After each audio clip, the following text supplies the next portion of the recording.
રાવણ ને લઈ બામાં રાખી 6 મહિના ફેરવો એટલા 6 મહિના આપણે ચંદ્રવંશીમાં આવે. આપણે ચંદ્રવંશી નહીં, રામનો અવતાર દિવસના 12 વાગે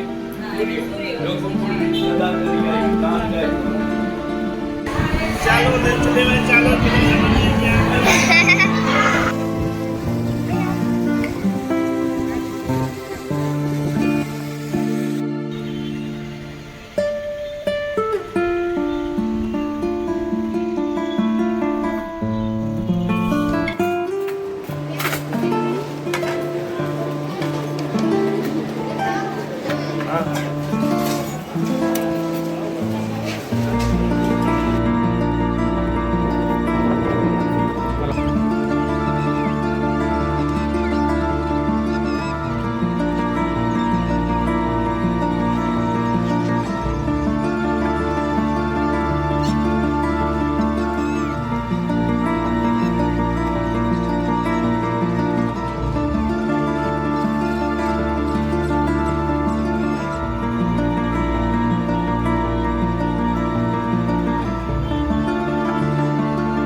ગુડ મોર્નિંગ, જય શ્રી કૃષ્ણ બધાને. તો આ છે મારા કાકાનું ટેરેસ ગાર્ડન, જેની બાજુમાં એક મંદિર આવેલું છે. અને અત્યારે વાગ્યા છે સવારના 9. તો બસ જો કાલે દાંડિયા રાસ રમી અને અહીંયા રોકાઈ ગયા હતા. તો ઘણા લોકો સૂતા છે હજી અને અમુક ઉઠી ગયા છે, એવું છે બધું. તો ઉઠીને મને થયું હાલો ટેરેસ ગાર્ડન ઉપર ચક્કર મારતી આવું. તો બસ અહીંયા આ બધું જોવા આવી તો મને થયું હાલો એક વિડીયો બનાવી નાખું, બહુ મસ્ત છે. એટલે તમે જોઈ લ્યો કેટલું સરસ. અહીંયા નીચે જો આ થડ કેટલા જાડા છે, આ ફૂલ ઝાડના. અને હું અમુક છોડ અહીંયાથી લઈ જાઉં છું ઘરે વાવવા માટે, કે કેટલું મસ્ત છે આ. તો બસ જો આ સરસ મજાનું મારા કાકીએ બનાવેલું ટેરેસ ગાર્ડન છે. અને અહીંયાથી અમે પછી અત્યારે જાસુ પાછા લગ્નમાં, પણ જાન જવાની છે બપોર પછી. તો બપોર સુધી ફ્રી છીએ. તો અત્યારે ઉઠવામાં જ 9 વાગી ગયા અને હવે નાસ્તો ને કરશું. ને ચાલો હવે આ બધું જોઈ લઈએ, પછી જઈએ નીચે કે ઉઠી ગયા બધાય કે શું કરે છે એ જોઈએ આપણે.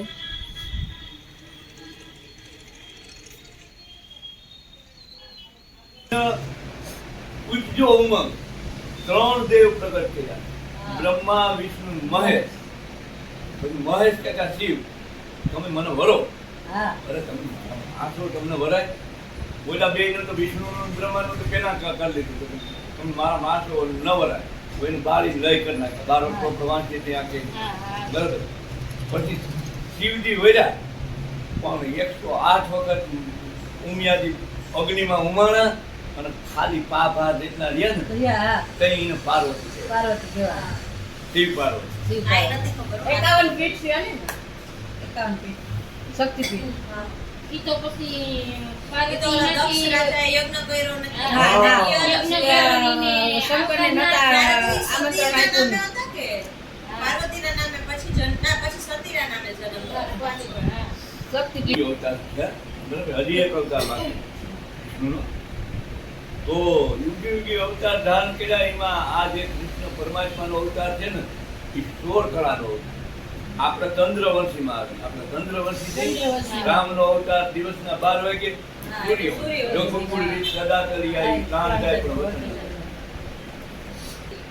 પરશુરામી લક્ષ્મણી પરશુરામ ને એમ કીધું. અરે ભૂદેવી કે બ્રાહ્મણ કે તમારો ભુવાળો વર્તી ગયો કે આ અવતાર થઈ ચૂક્યો અખિલ બ્રહ્માંડ નો, પણ આની ચોખવટ ના કરી કે વિષ્ણુ નો અવતાર થઈ ચૂક્યો અને તમે નથી વર્તતા.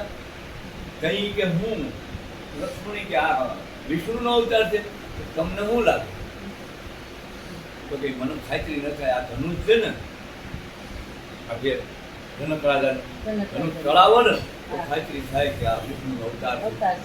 પછી ધનુષ ચડાવે ને એટલે કે ભાઈ હવે આ ધનુષ તો ચડાય પણ આને ઉતારવું છે. પછી પરશુરામે કીધું ભગવાન તમારા પાસે વિનંતી કરીને એટલું કહું, તમારા પાપનો જથ્થો મારાથી દોષી કે નિર્દોષ, દોષી ન કે નિર્દોષી ને હણાઈ ગયો હોય, મારો પાપનો જથ્થો જ્યાં ભેરો થયો હોય ત્યાં બળી ભસ્મ. ઈ તો. અને લક્ષ્મણ છે ને ઈ તો શેષનાગનો અવતાર. શેષનાગ, શેષનાગનો અવતાર. પછી કાળનો પણ કાળ. ત્યારે ઈ બલરામ થઈને આવ્યા હતા ને એના ભાઈ. અને રામાયણનો સાર છે ને તમને જીવન જીવતા શીખવાડે. હા રાવણની વાલીને એમ કીધું હતું કે યુદ્ધ કરી વાલી. બીજો તો રામ નામનો જાપ જપતો હતો. આ યુદ્ધ નથી કર્યું. અતિ એનું કર્યું ને કે આ ડાબે અહીંથી રાવણને લઈ અને પોતાના બામમાં રાખીને 6 મહિના ફેરવો. એટલા હા. 6 મહિના કોગળો કરવા જાય તો એ રાવણ ભેરો, બહાર ગમે ત્યાં જાય તો ભૂએ તો ભેરો બાદ.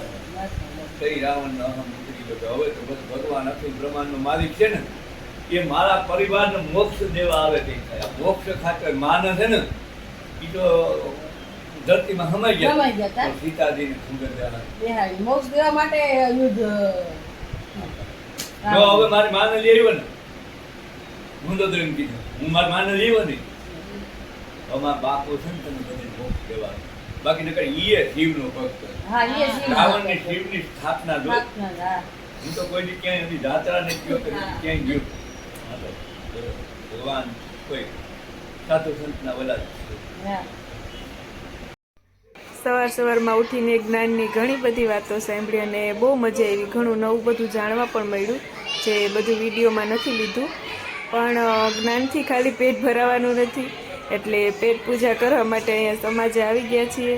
12 વાગ્યા એટલે બપોરા કરી લઈએ, જમી લઈએ.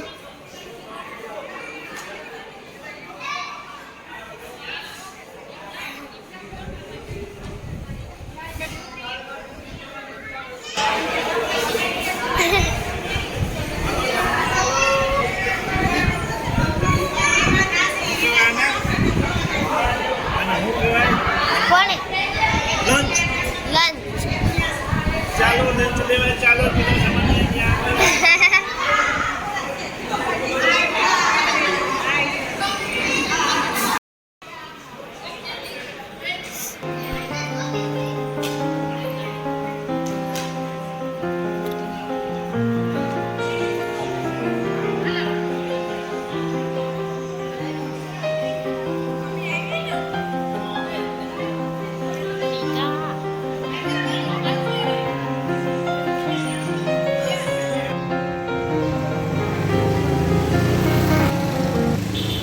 અત્યારે આ સમાજમાં મારો જમણવાર છે.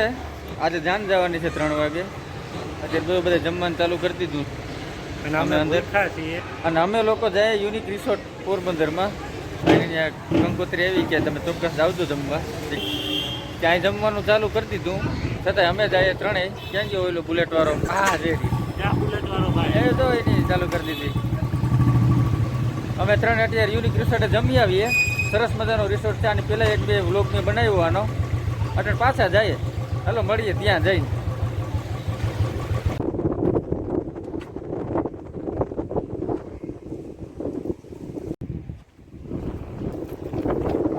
હાલો પહોંચી ગયા યુનિક રિસોર્ટ.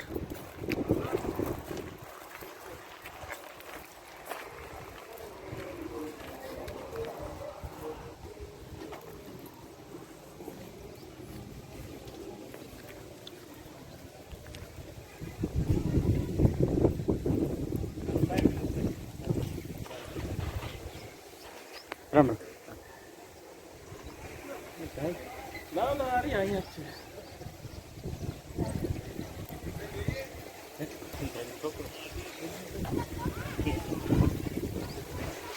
અને પેલા અમે એકવાર આવ્યા હતા યુનિક રિસોર્ટમાં. તે વ્લોગની શરૂઆત કરી હતી ને ત્યાં લગભગ 2-3 વ્લોગ બનાવ્યા હતા. તો સીધા અહીંયા આવ્યા હતા. અને આ બીજી વાર આવ્યા. વરદી થયું. હું તો પહેલી વાર આવ્યો ભાઈ. પેલી વાર એ તો ખબર જ નહીં ચાલતો. હું ભૂલી ગયો પાછું. અહીંયા જો નાહ્યા હતા અને યાદ આવે બધું. મજા આવે એવો રિસોર્ટ છે. તે ફ્રી ઓફમાં હતું નહીં, 50% લેસ હતું કન્સેશન ડિસ્કાઉન્ટ. જો અત્યારે તો આપણે તો જમ્પિંગ ને છોકરાનું રમવાનું હોય. અહીં ક્રિકેટનું યુનિક રિસોર્ટ, ફુવારો અહીંયા હાઈ ક્લાસ બચકા નાઈસ. જમવાનું અહીંયા જ છે. જાય આમ શું છે સતત જમીન ફરી લે કા. ચક્કર માર્યું એમણે. ત્યાં આવેલું હે. હાલ સ્વિમિંગ પુલ હાલ.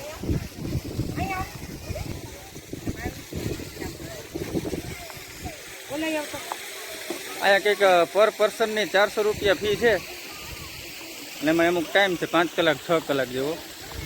11 વાગે આવ્યો હોય તો 5 વાગે જવાનું અને સાંજના 6 વાગે આવ્યા હોય ના 4 વાગે આવ્યા હોય તો 11-12 વાગે નીકળી જવાનું. અને અહીં નાસ્તો પાણી જમવાનું બધી ફ્રીમાં. આ 400માં જ આવી જાય ટિકિટમાં. મજા છોકરાને રમવાનું અહીંયા ગ્રાઉન્ડમાં ગેમ ઝોન ને ઘણું છે.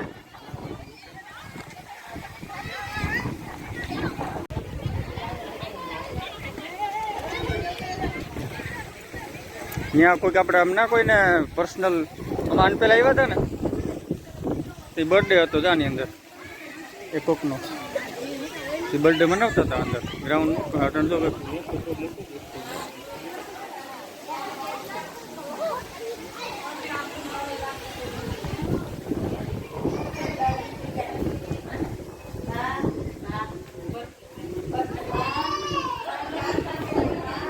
વાહ છે ને જબર ગ્રાઉન્ડ.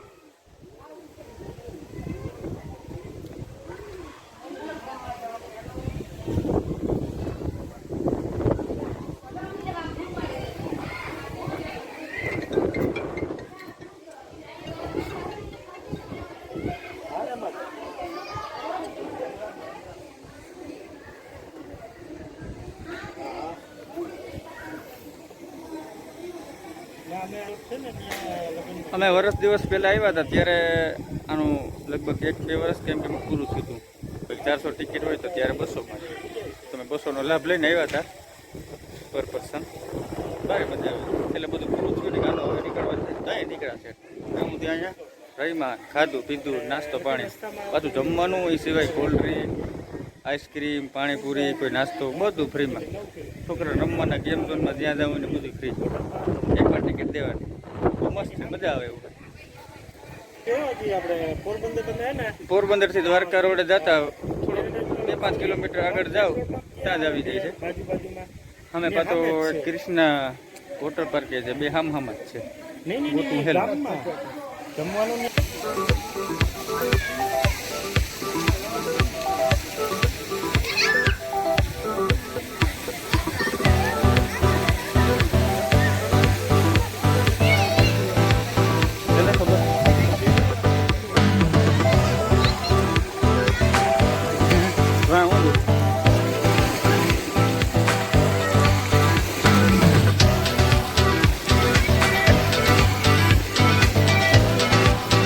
જરૂર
આજનો મારો આ વિડીયો તમને પસંદ આવ્યો હોય તો વિડીયોને લાઇક કરી દેજો, કોમેન્ટ કરજો, નવા હોય તો ચેનલને સબસ્ક્રાઈબ કરી લેજો. મળીએ નેક્સ્ટ વિડીયોમાં. ત્યાં સુધી આવજો.